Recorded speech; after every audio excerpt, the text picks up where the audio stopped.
Warangal MGM హాస్పిటల్లో ప్రమాదం తప్పింది. సర్జికల్ వార్డ్ దగ్గర భవనం పైకప్పు నుంచి పెచ్చులూడి పడింది.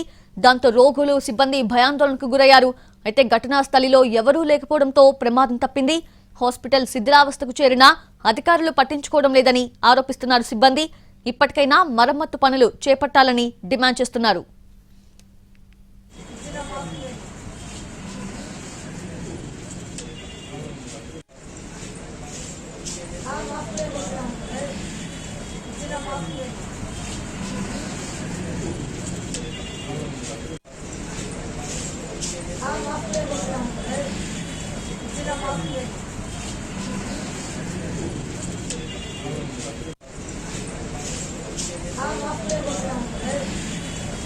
I'm